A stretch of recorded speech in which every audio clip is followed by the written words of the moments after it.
Sailing vessel Turtle. Coast Guard Ticker Jacksonville, channel 16, 2 egg cap.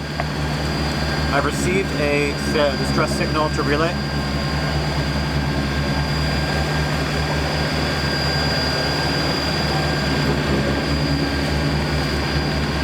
Do you copy? Turtle. Sector Jacksonville, roger, we are aware. Thank you for the report, Captain. Coast Guard standing by, channel 16. Standing by. Life goes up and it goes down.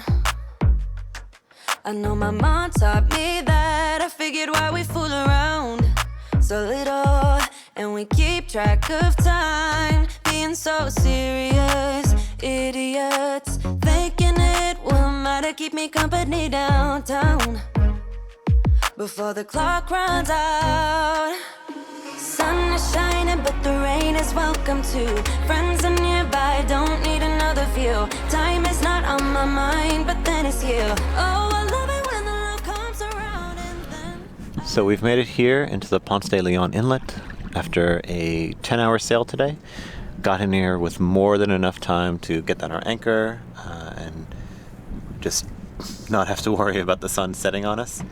Unfortunately, we did try to go to a fuel dock that was nearby, but turns out that the disappearing island that we tried to pass by reappeared as we were passing by, and at roughly 1 knot we bumped into it. So we went ahead and backed off of that, came down to an anchorage down here, and we're going to spend the night here, and in the morning we might need to go onto the ICW to get some more diesel before we continue on our way. But good day of a motor sailing, and we're going to call it a night.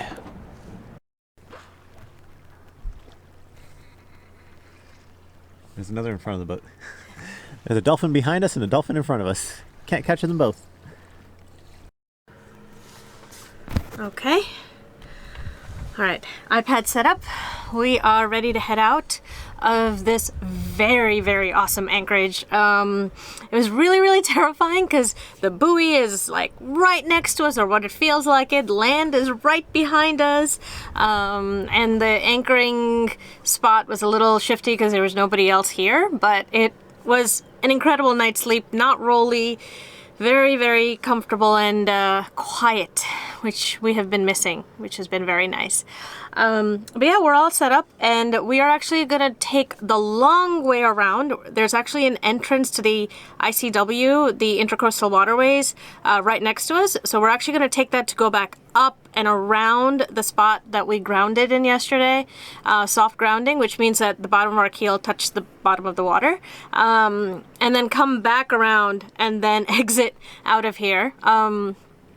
It was a little scary yesterday because we have our chart plotter, we have our sonar on Navionics, and we have Aqua Maps on our phone, which is another app, and none of them were correct.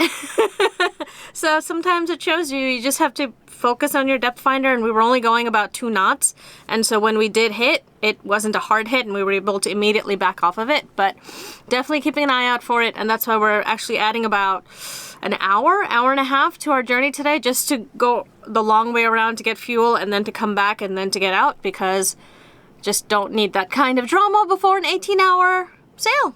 So let's get going. There it is, the marker that's been watching us all night long, but has kept its distance, so that's nice of it. And over here, the shore that's also been watching us all night long, but also keeping its distance, so also good. Good job. All things must pass, but I'm not gonna wake up. I'm not ready, let me have another day. Don't wake up. Keep it steady, cause I'm happy, I'm not gonna wake up. No, not yet. Whoa, no, not yet. Whoa, no, not yet. Whoa, I'm afraid I'll end up nowhere. They keep saying I'll be fine, but how you know that I'll be there when it feels like I'm lying every time someone asks how it goes, and I save the details that actually mean something. Sun is shining, but the rain is welcome too. Friends are nearby, don't need another view. Time miss you. Are they attacking the dolphin? I think they're trying to compete for food or something. I think the dolphins are gonna win.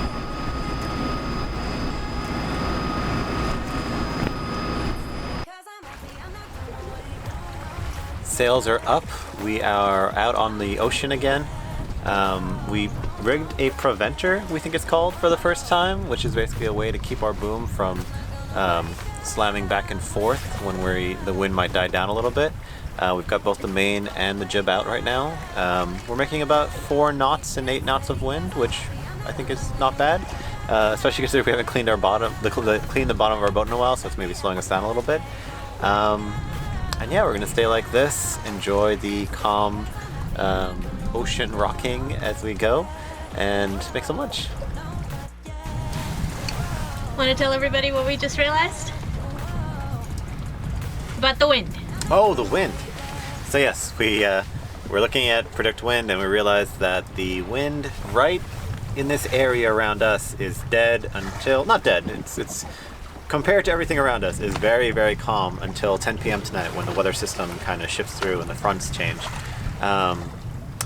But yeah, we are sailing at about 3.5 knots because we decided to sail in the middle of a calm and we didn't check the weather, which is bad on us again. But good news is that we have lunch, delicious pasta salad prepared by Spandana, and some chili and sour cream, also prepared by Spandana. So we will enjoy this calm for a moment before we have to turn the engines back on.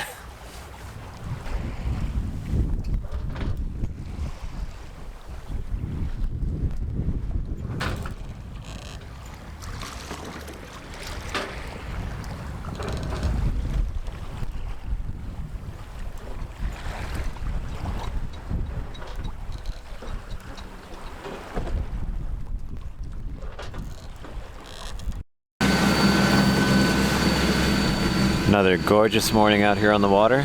Ocean is a little wavier than normal, but making great progress, continue on towards our goal. Always amazing how the water looks right as the sun comes up.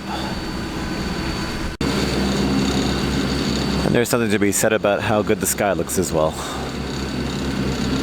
I want to talk to you about a strange sensation.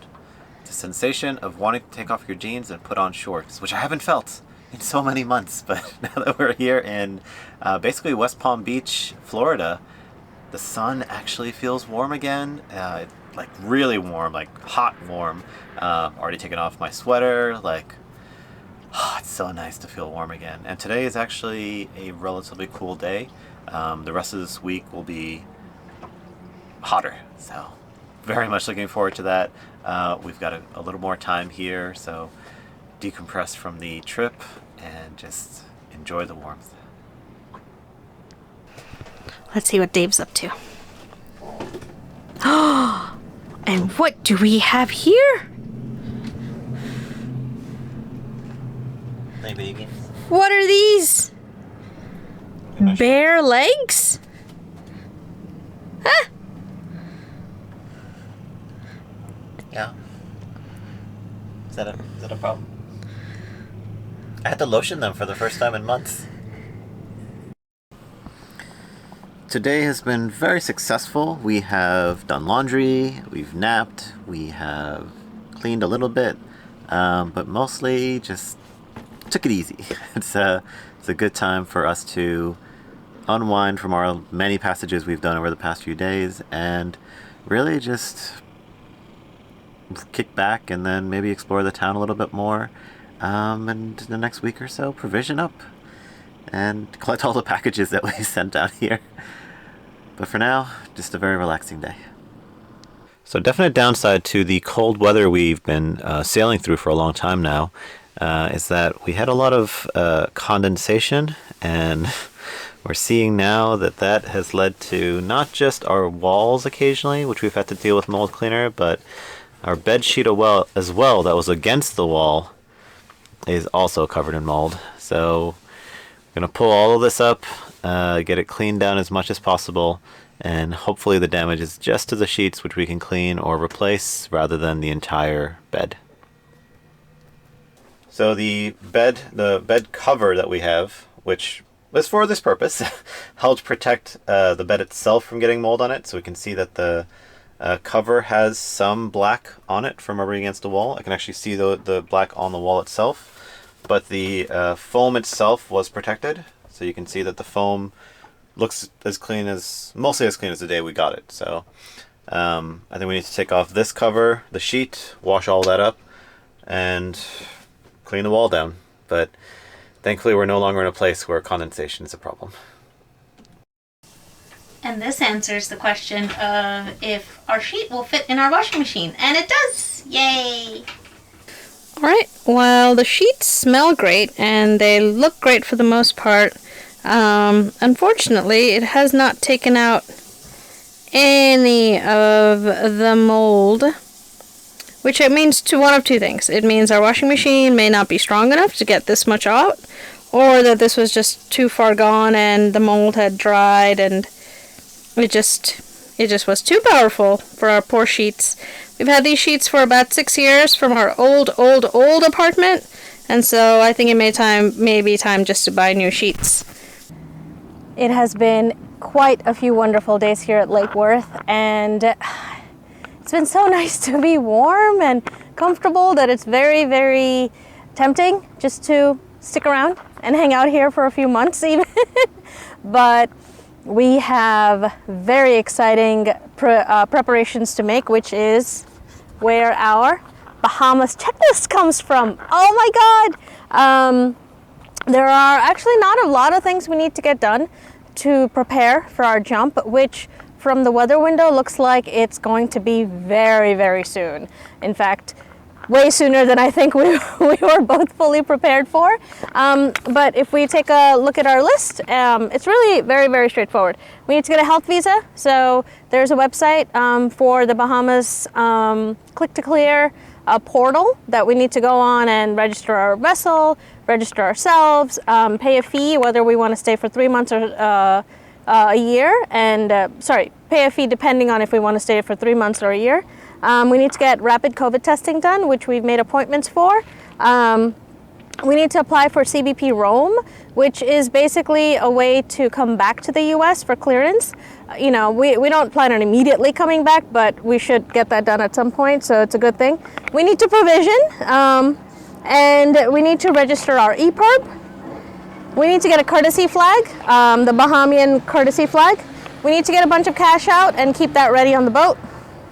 I apologize for the speedboats and all other fast vehicles coming around. We need to get some marine supplies, just some spares to keep on the boat and to prepare ourselves. We need to get the boat refueled, and we need to clean its sides. Not today, because there's craziness all around us, but once the anchorage has calmed back down, we need to clean her up so we get some speed. We need to pick up our packages. We've ordered 1 billion Amazon packages, which are coming between the next few days. We need to do some basic shopping, like bathing suits and hats and all those fun things. And the last two things don't really have anything to do with our Bahamas trip, but it is two things that we wanted to get done before sort of our next big jump, which happens to be to another country, which is fix our speed sensor. It hasn't worked, so we've never actually gotten a true speed over ground for our boat, or the true speed for our boat. And we need to figure out our whisker pole, which is something that we use when we're sailing downwind, which means when the wind is directly behind our boat, and we're moving in the same direction as the wind. So it's really not a bad list. Super excited to get this list. This is like the best checklist that we've ever made. And we're there. We're almost there. And we're going to make the big jump just in a few days. And it's going to be amazing. This here is what connects the whisker pole to the mast, or at least holds it tightly against the mast. You can see it's a very complicated knot. So we're going to go ahead and undo that. That'll allow the whisker pole to come down and out. And this is the whisker pole itself. This should allow us to set up our jib for better downwind sailing. But today we're just going to figure out how to get it out and how to get it set up so that when we're on the ocean, we won't have any issue getting it ready to go. So trying to get this line here, which secures the whisker pole to the mast. It's just basically a line that has two it's basically tied to the mast using this line here. It's a very complicated knot, so I'm going to try to figure out how to take that apart, and then that should allow us to start lowering the whisker pole so we can get it out. Very, very long, complicated knot. I think the rigging company didn't want us taking that out anytime soon. I've got the whisker pole down halfway. So what we're going to try to do is get this out that way. That's where it would meet the jib sheet. So we're going to get it down further and then figure out how to secure it to the port side of the boat. So Spunna's going to let it out. We're going to try to move it out as we do that. So I think this loop here is meant to give you a handhold onto this bar. And I think this bar is connected to this here. So I think what you're supposed to do is pull on this, which I can't, and that should open this up and allow you to put the jib sheet into here. But this looks bent and corroded, so that doesn't look like it's going to work. This also looks like it was cracked at some point. I haven't really looked at it up close before. And I see one area to maybe tie off the guys we need to use to stabilize the whisker pole, but I don't see where you would put the second guy. Might be somewhere else on the pole, but yeah, this doesn't look good. Whisker pole is back up. We got it out just to see what we're dealing with. We do need to figure out how to attach two lines aft and forward to kind of hold it in place once it's up. We think we know how to keep it vertically up, but the big issue is really that the slot doesn't seem to open. We've PB blasted it for now, so that's something that kind of dissolves corrosion, so maybe that'll help get it out. Eventually, we can work on it here over time, and we'll play around with it a little bit more in Bahamas, but at least for now, it's back up on the mast, and we're gonna head to town and do some provisioning. We have just returned from a very rainy trip to the grocery store. We think we're now done with provisioning for the Bahamas. So we have the entire freezer packed. This side is vegetables. We have ice cream and beef patties, Jamaican beef patties in this fourth of the fridge. And then the last half has just full of frozen meat. We got beef, pork, chicken, some lamb, some ground beef, some ground lamb, just things for us to make while we're down there. And we don't have to worry about provisioning while we're there. We have our checklist almost all done, which I'm very excited about. I think the only things we didn't get to yet was the courtesy flag. We can't find one. Everyone is out. I'm hoping we find one on the other side. And then our speed sensor. That is something we're hoping to work on tonight. But otherwise, checklist is done. Our COVID tests were interesting and not painful, just uncomfortable. But they're done, they're negative. We have the health visas, we've done all the paperwork, everything is crystal clear. We were just waiting for this crazy package ordeal with FedEx to be done, and we are done. And in a few hours, we will head out. And we will head out with a new friend that has joined Turtle. Welcome to the family, everybody. Our succulent. We haven't named it yet. So if you guys have any nice names for our succulent. It's Mr. Rosemary. Dave thinks it's Mr. Rosemary. If anybody else has any other names you'd like to give our succulent, you are welcome to. Mr. Rosemary. Or it will be named Mr. Rosemary. So go ahead and give all of your suggestions.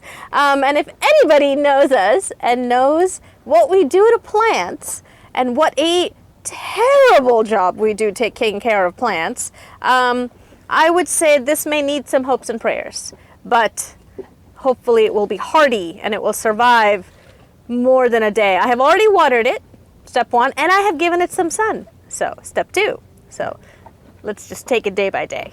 But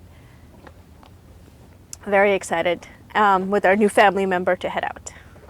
And with that, in a few hours, we are headed to the Bahamas, and we wanted to take this opportunity to wish everybody happy holidays and a happy new year. I hope it is joyous. I hope everybody gets to hang out with family and friends. And with that, we also wanted to let you know that we are going to take a 2-week break. We will be back in 2 weeks, taking a bit of a break for the holidays, just as a mental break. And I think it's good too for us to, the first time we're international, hanging out in the Bahamas, figure out how to do all the cruising life, and really just take a little while during the holidays to kick back, relax, and come back with a new perspective on this whole cruising journey. So if you haven't watched all of our episodes, please take a minute and go ahead and watch our playlist. If you haven't subscribed, go ahead and subscribe. And we will see you in 2 weeks, and the next adventure begins. Hey everyone, so this is Mr. Rosemary, as I like to call him. He is going to be hanging out here in the cockpit when we are on anchor, and also he will be traveling below decks when we're on passage, just to make sure he's safe. We've got some ideas about Velcroing and making sure he's all right. Spandana still is not bought into the idea of the name Mr. Rosemary, but I can tell you right now, just looking at, his beautiful curves and just the way that he's growing, right? Doesn't he just look like a giant bundle of rosemary? Like literally a giant version? Anyway, it's a great name. I believe it's going to win the contest. So, yeah, go for it. Vote for Mr. Rosemary. Bye-bye. Bye!